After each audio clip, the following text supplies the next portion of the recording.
पहला क्वेश्चन है, व्यापारिक स्तर पर किया जाने वाला विभिन्न प्रकार के फलों का उत्पादन कहलाता है।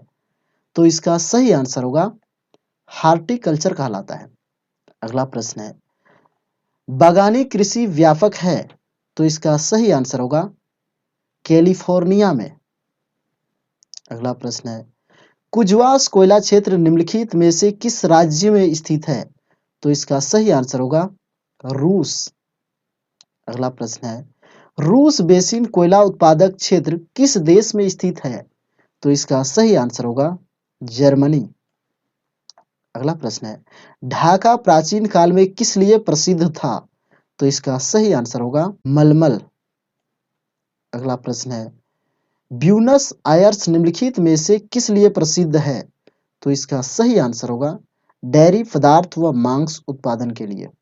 अगला प्रश्न है, निम्नलिखित में से कौन सर्वाधिक औद्योगिकृत देश है। तो इसका सही आंसर होगा सिंगापुर। अगला प्रश्न है, आंतरिक जल यातायात हेतु सबसे उपयुक्त एवं महत्वपूर्ण नदी है। तो इसका सही आंसर होगा राइन। अगला प्रश्न है, पृथ्वी की धुरी है। तो इसका सही आंसर होगा झुकी हुई। किसमें पृथ्वी के अलावा अन्य जीवन की संभावना है क्योंकि वहां का पर्यावरण जीवन के लिए बहुत अनुकूल है। तो इसका सही आंसर होगा मंगल। अगला प्रश्न है, सूर्य के गिर्द एक परिक्रमा के लिए निम्न में से कौन सा एक ग्रह अधिकतम समय लेता है। तो इसका सही आंसर होगा बृहस्पति। अगला प्रश्न है, निम्नलिखित में से कौन सा तारा पृथ्वी के सर्वाधिक समीप है। तो इसका सही आंसर होगा सूर्य। अगला प्रश्न है, निम्नलिखित ग्रहों में से किसके चारों ओर वलय है। तो इसका सही आंसर होगा शनि। शनि ग्रह के कितने उपग्रह हैं। तो इसका सही आंसर होगा 61। अगला प्रश्न है, शनि ग्रह के चारों ओर पाए जाने वाले वलयों की संख्या कितनी है। तो इसका सही आंसर होगा 10। अगला प्रश्न है, निम्न में से किस ग्रह के चारों ओर स्पष्ट वलय है। तो इसका सही आंसर होगा शनि। अगला प्रश्न है, यूरेनस की खोज किसने की थी। तो इसका सही आंसर होगा हार्सेल। कौन सा ग्रह सर्वाधिक गैसों से घिरा हुआ है। तो इसका सही आंसर होगा यूरेनस। अगला प्रश्न है, निम्नलिखित में से किस महाद्वीप में आंतरिक जलमार्ग का सर्वाधिक विकास हुआ है। तो इसका सही आंसर होगा यूरोप। अगला प्रश्न है, सौरमंडल का सर्वाधिक गर्म ग्रह कौन सा है। तो इसका सही आंसर होगा शुक्र, क्योंकि शुक्र ग्रह में सर्वाधिक सबसे अधिक कार्बन डाइऑक्साइड गैस पाया जाता है जिसकी वजह से उसका तापमान बढ़ जाता है। अगला प्रश्न है, भारत का प्रमाणिक समय किस स्थान से निश्चित किया जाता है। तो इसका सही आंसर होगा इलाहाबाद। अगला प्रश्न है, भूपृष्ठ का कितना प्रतिशत भाग अवसादी सेलों से ढका हुआ है। तो इसका सही आंसर होगा 75%। अगला प्रश्न है, कोयला किस चट्टान में पाया जाता है। तो इसका सही आंसर होगा परतदार चट्टान। निम्नलिखित में से कौन रूपांतरित चट्टान नहीं है। तो इसका सही आंसर होगा ग्रेनाइट। अगला प्रश्न है, निम्नलिखित में से कौन कायांतरित सेल है। तो इसका सही आंसर होगा संगमरमर। अगला प्रश्न है, विश्व का सबसे ऊंचा पर्वत शिखर कहाँ स्थित है। तो इसका सही आंसर होगा नेपाल। अगला प्रश्न है, निम्न में से कौन सी पर्वत श्रृंखला विश्व में सबसे बड़ी है।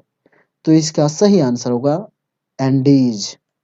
अगला प्रश्न है, संसार का सर्वाधिक सक्रिय ज्वालामुखी है। तो इसका सही आंसर होगा किलायू।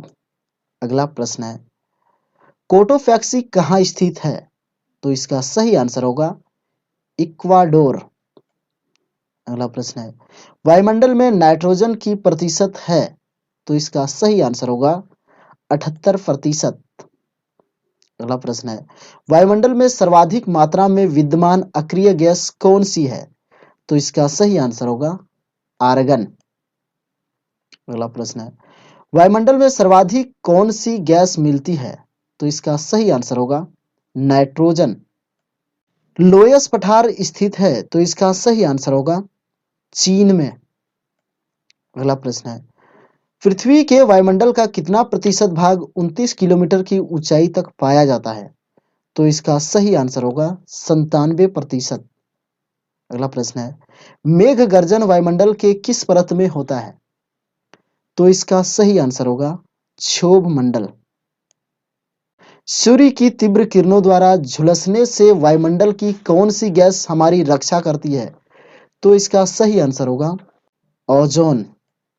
अगला प्रश्न है, शांत पेटी किस रेखा के दोनों ओर पाई जाती है? तो इसका सही आंसर होगा भूमध्य रेखा। अगला प्रश्न है, निम्नलिखित में से किसे प्रकृति का सुरक्षा वाल्व कहा जाता है? तो इसका सही आंसर होगा ओजोन गैस। अगला प्रश्न है, विश्व का सबसे ऊंचा ज्वालामुखी पर्वत कोटोपैक्सी कहाँ स्थित है? तो इसका सही आंसर होगा इक्वाडोर।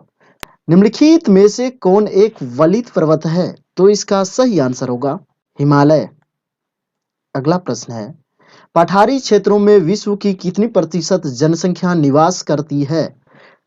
तो इसका सही आंसर होगा 9%। अगला प्रश्न है, भूकंप में धरातलीय तरंगें होती है, तो इसका सही आंसर होगा एल तरंगें।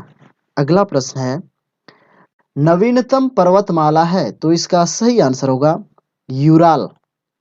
अगला प्रश्न है, हिमालय की उत्पत्ति किस भूसंतति से हुई है? हिमालय की उत्पत्ति किस भूसन्निधि से हुई है? तो इसका सही आंसर होगा टेथिस। अगला प्रश्न है, विसुवियस ज्वालामुखी किस देश में स्थित है? तो इसका सही आंसर होगा इटली। अगला प्रश्न है, माउंट एरेबस ज्वालामुखी निम्नलिखित में से किस महाद्वीप में स्थित है? तो इसका सही आंसर होगा अंटार्कटिका। अगला प्रश्न है, वायुमंडल में सबसे अधिक ओजोन कहां पर केंद्रित है? तो इसका सही आंसर होगा स्ट्रेटोस्फेयर। अगला प्रश्न है, वह काल्पनिक रेखा जो पृथ्वी को दो भागों में बांटती है क्या कहलाती है? तो इसका सही आंसर होगा भूमध्य रेखा।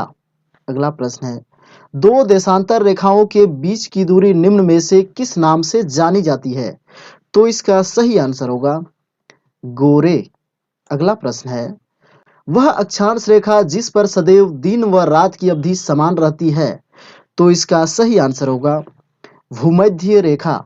अगला प्रश्न है, पृथ्वी के उत्तरी ध्रुव एवं दक्षिणी ध्रुव को मिलाने वाली रेखा क्या कहलाते हैं?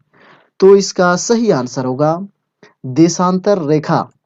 निम्नलिखित में से किसे प्राथमिक चट्टानों की श्रेणी में रखा जाता है? तो इसका सही आंसर होगा आग्नेय चट्टान। अगला प्रश्न है, पृथ्वी के द्रव पदार्थों के घनीभूत हो जाने से बनी चट्टानों को क्या कहते हैं? तो इसका सही आंसर होगा आग्नेय चट्टान। अगला प्रश्न है, जो पठार चारों ओर से पर्वतमालाओं द्वारा घिरे होते हैं क्या कहलाते हैं? तो इसका सही आंसर होगा अंतर पर्वतीय पठार। अगला प्रश्न है, धरातल के सर्वाधिक भाग पर निम्नलिखित में से किस चट्टान का विस्तार पाया जाता है? तो इसका सही आंसर होगा अवसादी चट्टान। अगला प्रश्न है, पेट्रोलियम किन चट्टानों में पाया जाता है? तो इसका सही आंसर होगा प्राचीन संस्थलित चट्टान। अगला प्रश्न है, पृथ्वी की सतह से सबसे दूर वायुमंडलीय परत किस नाम से विदित है? तो इसका सही आंसर होगा आयन मंडल। अगला प्रश्न है, दीर्घ रेडियो तरंगें पृथ्वी के किस सतह से परावर्तित होती है? तो इसका सही आंसर होगा आयन मंडल। अगला प्रश्न है, संचार उपग्रह किस वायुमंडलीय स्तर में स्थित होते हैं? तो इसका सही आंसर होगा आयन मंडल। अगला प्रश्न है, वायुमंडल के किस भाग में जलवाष्प की कुल मात्रा का 90% भाग विद्यमान रहता है? तो इसका सही आंसर होगा क्षोभ मंडल। अगला प्रश्न है, सामान्य वायुदाब पाया जाता है, तो इसका सही आंसर होगा सागर तल पर। अगला प्रश्न है, विश्व के दो सबसे छोटे महाद्वीप हैं, तो इसका सही आंसर होगा ऑस्ट्रेलिया और यूरोप। अगला प्रश्न है, संप्राय मैदानों का निर्माण नदी के किस अवस्था में होता है? तो इसका सही आंसर होगा जीर्णावस्था। अगला प्रश्न है, निम्नलिखित में से किस एक में माल्टा अवस्थित है? तो इसका सही आंसर होगा भूमध्य सागर। अगला प्रश्न है, जावा और सुमात्रा द्वीप किस देश में है? तो इसका सही आंसर होगा इंडोनेशिया। अगला प्रश्न है, भारत एवं बांग्लादेश के मध्य विवाद किस द्वीप को लेकर है? तो इसका सही आंसर होगा न्यूमूर द्वीप। अगला प्रश्न है, चंद्रकार बालू के टीलों को कहते हैं? तो इसका सही आंसर होगा बरखान। अगला प्रश्न है, अल्जीरिया किस मरुस्थल के अंतर्गत स्थित है? तो इसका सही आंसर होगा सहारा। अगला प्रश्न है, विश्व की सबसे गहरी खाई मेरियाना ट्रेंच किस महासागर में स्थित है? तो इसका सही आंसर होगा प्रशांत महासागर। अगला प्रश्न है, द ग्रेट ओशन ट्रेडमार्क किस महासागर से होकर गुजरता है? तो इसका सही आंसर होगा उत्तरी अटलांटिक महासागर। अगला प्रश्न है, सार्गेस सागर अवस्थित है? तो इसका सही आंसर होगा उत्तरी अटलांटिक महासागर। वायुदाब में अचानक होने वाली कमी निम्न में से किसका सूचक होती है? तो इसका सही आंसर होगा तूफानी मौसम। अगला प्रश्न है, वायुमंडल का कौन सा भाग रसायन मंडल का एक भाग है? तो इसका सही आंसर होगा ओजोन मंडल। उच्च दाब क्षेत्र में भूमध्य सागर की ओर से चलने वाली पवनें होती है? तो इसका सही आंसर होगा व्यापारिक पवनें। अगला प्रश्न है, हवाई जहाज प्रायः किसमें उड़ते हैं? तो इसका सही आंसर होगा समताप मंडल। अगला प्रश्न है, वायुमंडल की सबसे निचली परत कहलाती है? तो इसका सही आंसर होगा क्षोभ मंडल। अगला प्रश्न है, चक्रवात की आकृति इसमें से किस प्रकार की होती है? तो इसका सही आंसर होगा अंडाकार। चक्रवात का शांत क्षेत्र क्या कहलाता है? तो इसका सही आंसर होगा चक्षु।